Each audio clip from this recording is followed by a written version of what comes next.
नमस्कार। FYBA के प्रथम सत्र में आप लोगों का स्वागत। यहाँ कथा संचयन ये जो पाठ्य पुस्तक है,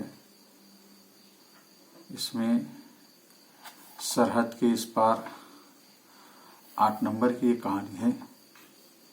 इस कहानी में नासिरा शर्मा जो है, नासिरा शर्मा जी ने अपने विचार यहाँ व्यक्त किए हुए हैं। 8वें दशक के हिंदी साहित्य में महिला कहानीकारों में कमी दिखाई देती है और 1960 तक कहानी में जो विकास होने लगा था, आगे साठोत्तरी कहानी में बदलाव आया। कहानी उपन्यास के क्षेत्र में महिला लेखिकाओं की संख्या बढ़ने लगी। अमृता प्रीतम, मन्नू भंडारी, शिवानी, कृष्णा अग्निहोत्री, कृष्णा सोबती, मृदुला गर्ग, मृणाल पांडे, कुसुम अंसल, क्रांति त्रिवेदी, चित्रा मृदुगल, ममता कालिया आदि कहानी लेखिकाओं ने कथा साहित्य में योगदान दिया है, जिसमें मैत्रेयी पुष्पा है, सुधा अरोड़ा है, प्रभा खेतान है, राजी सेठ है, सुधा भटनागर है, मंजुला भगत है आदि लेखिकाओं ने हिंदी साहित्य में योगदान दिया हुआ है। हिंदी साहित्य में आदिकाल में अत्यल्प मात्रा में मुसलमान लेखक जुड़े हुए हैं।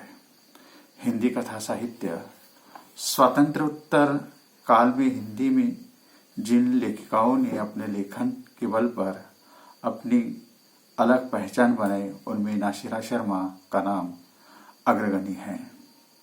नासिरा शर्मा का जन्म 1948 में इलाहाबाद के शहर में हुआ है। यद्यपि उन्होंने फारसी साहित्य में MA किया, तथापि हिंदी, उर्दू, फारसी, अंग्रेजी और पश्तो भाषाओं पर भी उनकी गहरी पकड़ है। उन्होंने हिंदू युवक से विवाह कर अपने व्यापक दृष्टिकोण का परिचय दिया हुआ है। उन्होंने मुसलमान युवक से विवाह करके अपना व्यापक दृष्टि का परिचय दिया है। उन्होंने दो संस्कृतियों के बीच सामंजस्य बिठाकर एक नई मिसाल कायम की हुई है। उन्होंने योजना के अंतर्गत अफगानिस्तान तथा अन्य अरब देशों की यात्रा की तथा वहां के समाज का गहन अध्ययन किया। ईरान, इराक, अफगानिस्तान, पाकिस्तान तथा भारत के राजनीति तथा बुद्धिजीवियों के साथ साक्षात्कार किए, जो बहु चर्चित हुए हैं। उन्होंने मुसलमान देशों की समस्याओं पर अधिकार पूर्वक लेख लिखा तथा उनके लेखन को विद्वत समाज ने मान्यता दी हुई है। उन्होंने इस प्रसंग पर यात्रा वृत्तांत तथा रिपोर्टाज भी लिखे हुए हैं। नासिरा शर्मा हिंदू और मुसलमान समाज की विसंगतियों और त्रासदी को बहुत निकटता से समझा है तथा उन्हें अपनी कहानियों में अभिव्यक्त किया है। वे स्वयं स्वीकार करती है कि जो सृजन की सोच और संवेदना से जुड़ा होता है और कहानी को गढ़ने में मदद देता है, लेखक अपने अनुभव को कहानी का रूप प्रदान करता है। इसी तरह नासिरा शर्मा अरब देशों की अनुभवी को अपनी कहानियों का विषय बनाती हैं। इस प्रकार नासिरा शर्मा की कहानियों का तथ्यात्मक फलक बहुत विस्तृत है। सभी मुसलमान लेखक से भी जुड़ गए हैं, जिससे प्रासंगिक ढंग से मुसलमान समाज का निम्न और मध्यम वर्ग तेजी से साहित्य में आया है। वजहत, अब्दुल बिस्मिल्लाह, मंजूर, मेहरुना परवेज, इनकी पीढ़ी यहाँ बताई जा सकती है। नासिरा शर्मा, जिन्होंने इधर बहुत तेजी के साथ कथा साहित्य में अपना स्थान दिया हुआ है।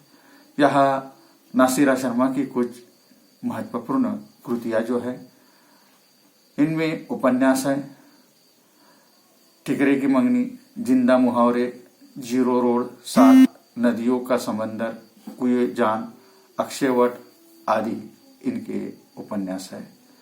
कहानी संग्रह है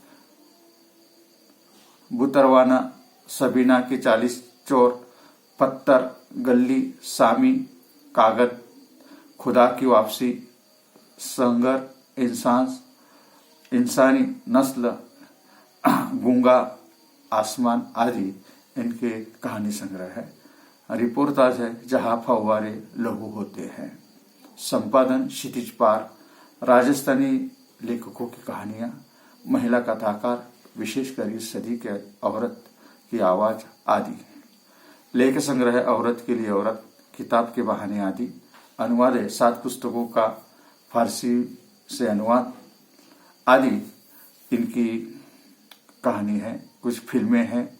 यहाँ नासिरा शर्मा जो है, नासिरा शर्मा ने सरोकार का फलक अत्यंत विस्तृत किया हुआ है। प्रकाशित साहित्य उनकी बहुमुखी प्रतिभा एवं सक्रिय का साक्षी है। उनकी बुतरवाना यह पहली कहानी है जो 1976 में सारिका में छपी थी। बाद में कथा संग्रह के रूप में आया। ये कहानियां सामाजिक चेतना, मानवीय संवेदना, इंसानी जटिल प्रवृत्तियों की अभिव्यक्ति का दस्तावेज है। समाज की सच्चाइयां यथार्थ की जमीन से उपजी है। वर्तमान समय की विषमताओं की कहानियां हैं। शामी, कागज, संग्रह आदि इनकी प्रसिद्ध कहानियां हैं।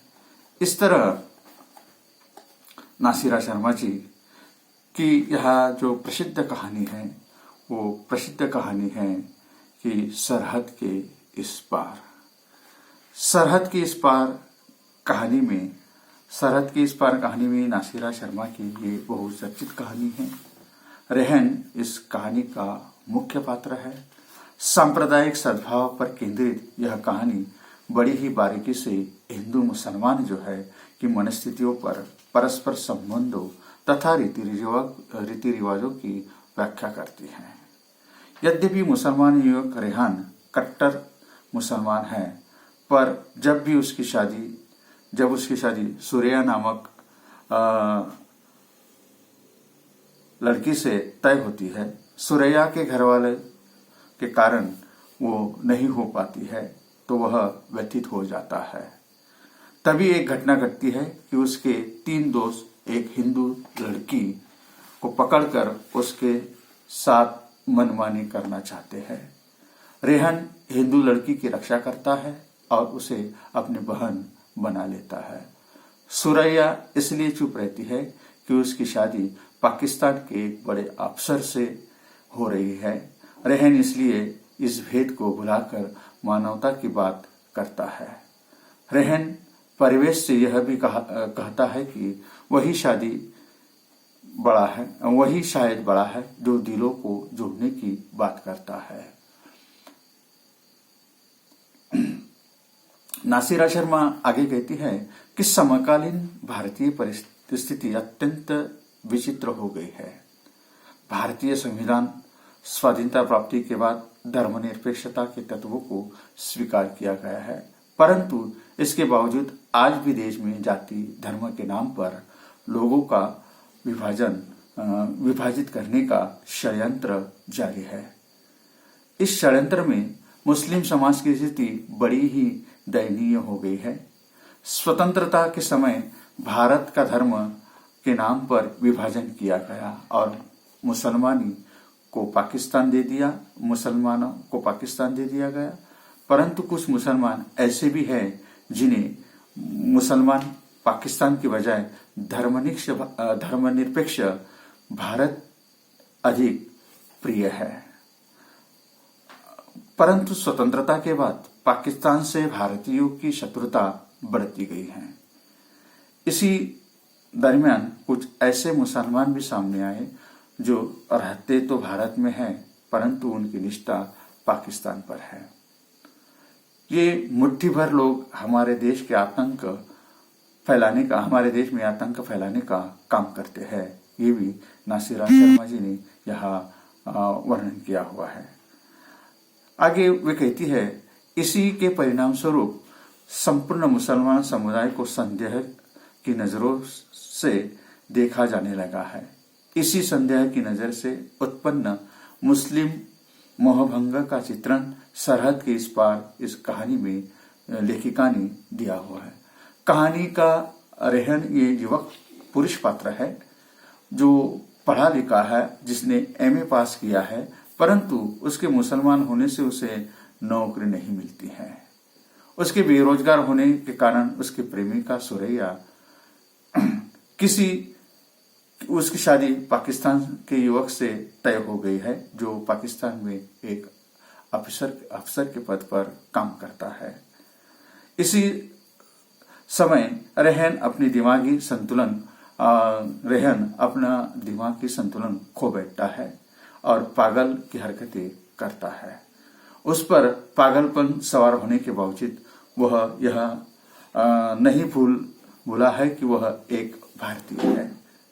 इसलिए जहां भी हिंदू मुसलमानों के एक दूसरे के विरुद्ध में खड़ा करने की स्थिति आती है, रेहन उसका विरोध करता है।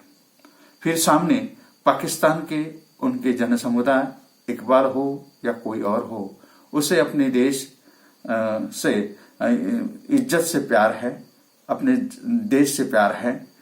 हाँ, जितना काम आम हिंदुस्तानी का होता है, इसके लिए वह अपने धर्म भाइयों के साथ लड़ पड़ता है। उसके लिए देश अपने धर्म से बढ़कर है। इसी कारण वह पड़ोस के मोहल्ले में रहने वाली हिंदू लड़की सरस्वती की इज्जत मुसलमान गुंडों से बचाता है। यहाँ रेहन की स्थिति बड़ी विचित्र है। एक और वह हिंदू लड़की की इज्जत बचाकर मुसलमानों की आंखों का कांटा बन जाता है। दूसरी ओर हिंदू लोग रेहन को उसके मुसलमान होने का कारण उसे संदेह की दृष्टि से देखते हैं। अंत में उसका मुसलमान गुंडों द्वारा कत्ल करवाया जाता है। इस प्रकार कहा जा सकता है कि देश में अभी भी मुसलमान की ओर देखने की दृष्टि में परिवर्तन की आवश्यकता है। मुट्ठीभर गद्दारों के कारण सभी मुसलमान को एक ही निगाहों से देखना, एक ही दृष्टि से देखना, यहाँ नासिरा शर्मा जी कहती है कि यह दृष्टि परिवर्तन की आवश्यकता है।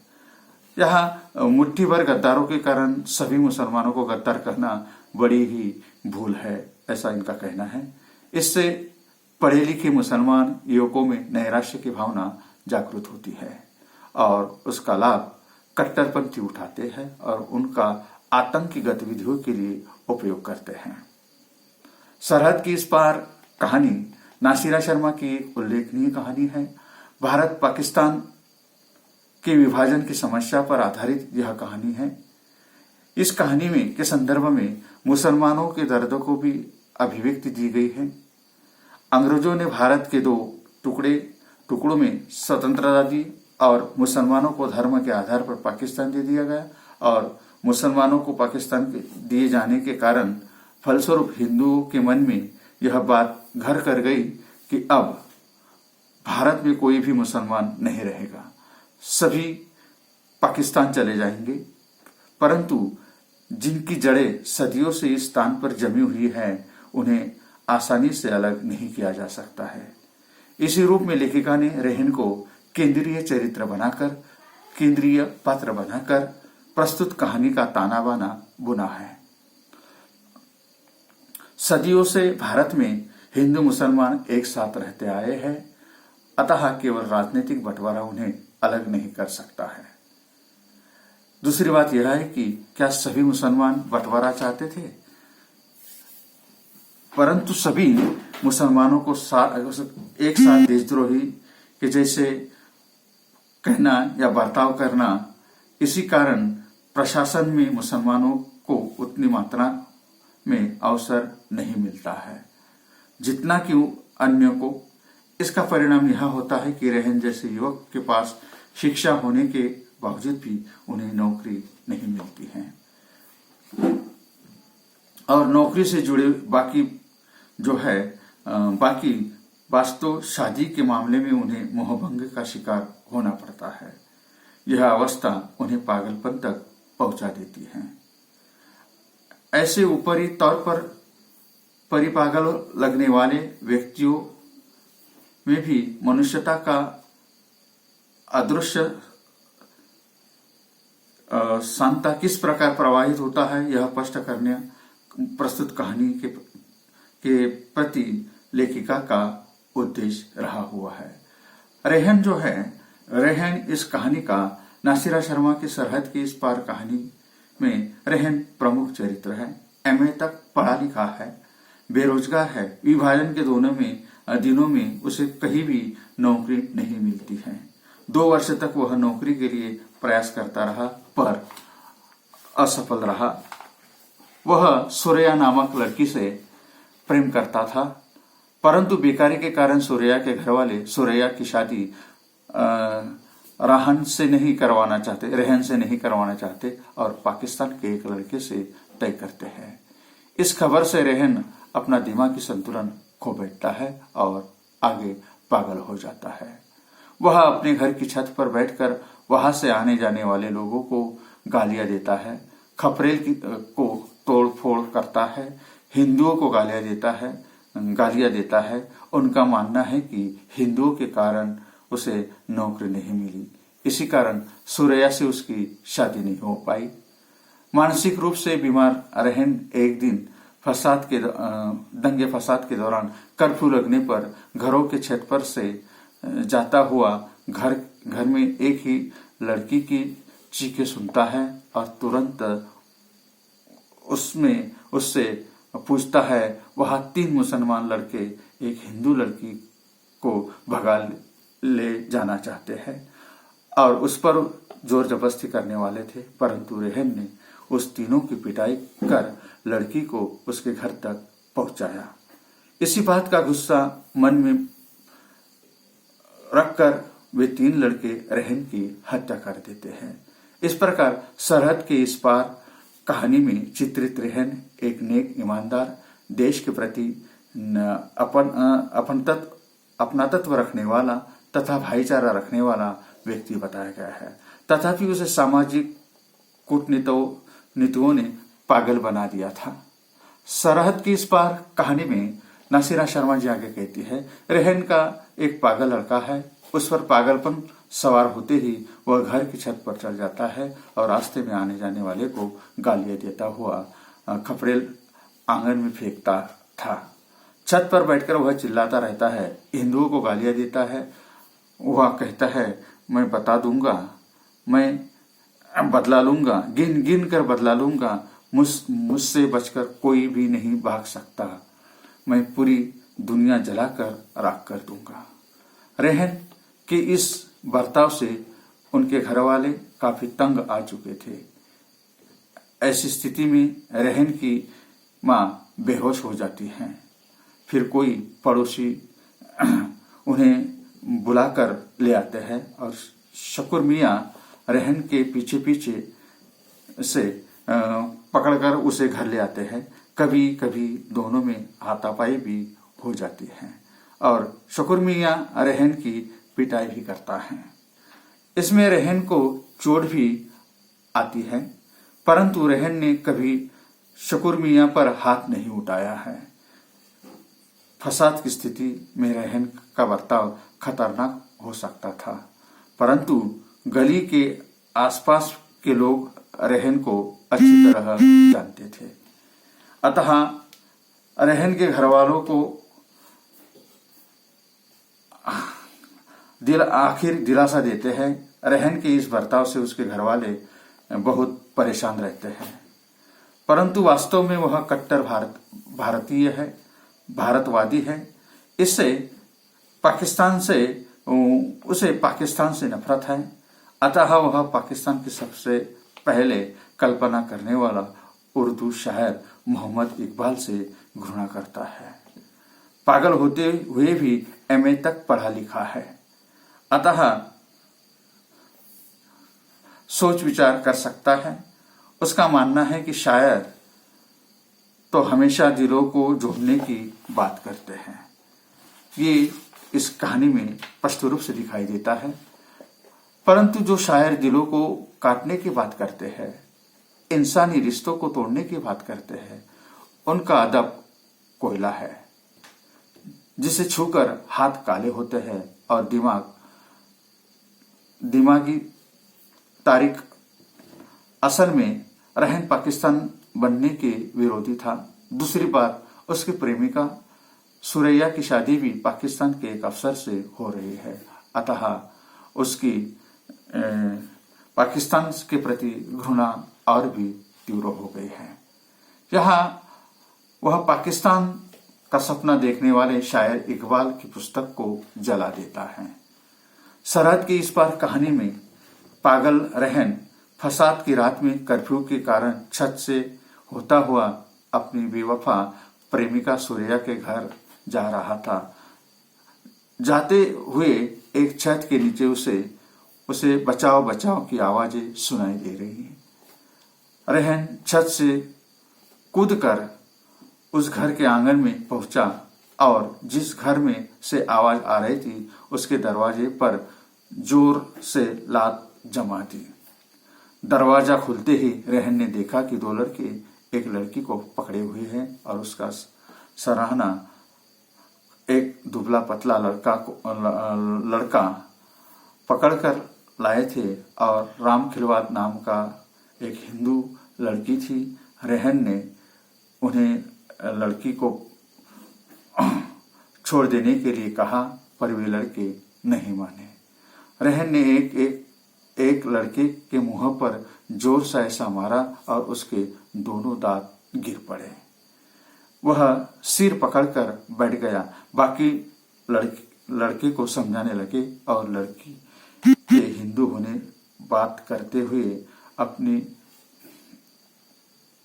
अपनी मिलाना चाहा, परंतु रहन ने उत्तर दिया, इस हालत में लगती है उन लड़कों ने और भी उसे समझाना चाहा, पर रहन ने माना और अंत में हाथापाई पर उतर आया। रहन ने दोनों लड़कों को पिटाई कर उन्हें उसी घर में बंद कर दिया और उस लड़की से पता पूछकर उसे उसके घर पहुंचाने चला। परंतु यहाँ समस्या यह आई है कि रास्ते से जाते तो लड़की की बदनामी का डर था। अतः वह उस लड़की को छत से रास्ते से ले गया और उसके घर पहुंचाया और लड़की का नाम सरस्वती था। उसने रहन को अपना भाई माना और रक्षाबंधन के अवसर पर उसे राखी भी बंधवाई। इस प्रकार रहन ने सरस्वती की रक्षा की हुई दिखाई देती है। इस कहानी की कुछ महत्वपूर्ण विशेषताएं भी हमें यहाँ दिखाई देती हैं कि सरहद की इस पार कहानी भारत और पाकिस्तान के विभाजन समय की स्थितियों पर आधारित है। लेखिका ने उस ऐतिहासिक वातावरण को उपस्थित करने का भरसक प्रयास किया है। कहानी के समय समय पर कर्फ्यू लगता है। उस समय की फासदी स्थिति को यहाँ व्यक्त किया गया है। वह समय हिंदू मुसलमानों के फसाद का समय था। अतः दोनों धर्मीय जो है एक दूसरे के प्रति अविश्वास की भावना पनप रही थी। इस भावना को लेखक ने बखूबी अभिव्यक्त किया है। छत पर बैठकर रहन का हिंदुओं को गाली देना, रहन के घर वालों का घबराना, अपने मन का सोचना, रहन और अलम की बात आदि सभी बातें का अविश्वास को यहाँ व्यक्त करती हैं। कहानी के आरंभ में रहन का खपरेल की छत की घरों पर बैठकर आंगन में खपरेल फेंकना उस समय के घरों की बनावट को अभिव्यक्त करता है। आज तो सभी और सीमेंट के बने हुए घर हैं। उस समय खपरेल होते थे। उसके अतिरिक्त लेखिका ने पूरी कहानी में एक अदृश्य आतंक चित्रित किया है। इस प्रकार वातावरण की दृष्टि से सरहद की इस पार कहानी सफल सिद्ध होती है। लेखिका ने रहन को केंद्रीय चरित्र बनाकर प्रस्तुत कहानी का ताना बाना बुना हुआ है। सदियों से भारत में हिंदू मुसलमान एक साथ रहते आए हुए, अतः केवल राजनीतिक बंटवारा उन्हें अलग नहीं कर सकता है। दूसरी बात यह है कि क्या सभी मुसलमान बंटवारा चाहते थे, परंतु सभी मुसलमानों के साथ देशद्रोही के जैसा बर्ताव किया गया है। इसी कारण प्रशासन में मुसलमानों को उतनी ही मात्रा में अवसर नहीं मिलता है जितना कि अन्य लोगों को है। इसका परिणाम यह होता है कि रहन जैसे युवक के पास शिक्षा उपाधि होने के बावजूद भी उन्हें नौकरी नहीं मिलती है, और नौकरी से जुड़ी बाकी बातें, शादी के मामले में उन्हें मोहभंग का शिकार होना पड़ता है। यह अवस्था उन्हें पागलपन तक पहुंचा देती है, ऐसा नासिरा शर्मा जी ने इस कहानी में व्यक्त किया हुआ है।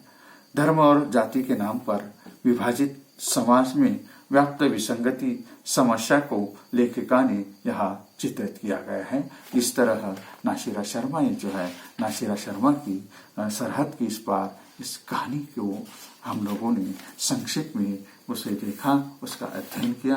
यहाँ ये भी बताया जाता है कि सरहद इस कहानी में जो रहन जो था, तो रहन का चरित्र चित्रण, ये जो है रहन का चरित्र चित्रण सबसे महत्वपूर्ण यहाँ बताया गया कि रहन सरहद की इस पार कहानी का मुख्य पात्र है। सवाल आ सकता है कि रहन ने कौन सी युवती की रक्षा की? निम्नलिखित नाम सरस्वती, दुर्गा, गंगा। तो इसका सही उत्तर बहुपर्यायी अगर है तो इसका सही उत्तर है कि यह सरस्वती नामक लड़की की यह रहन रक्षा करता है। हो सकता है कि रहन पर और भी सवाल पूछा जा सकता है, प्रश्न पूछा जा सकता है कि रहन ने कौन सी पढ़ाई की थी?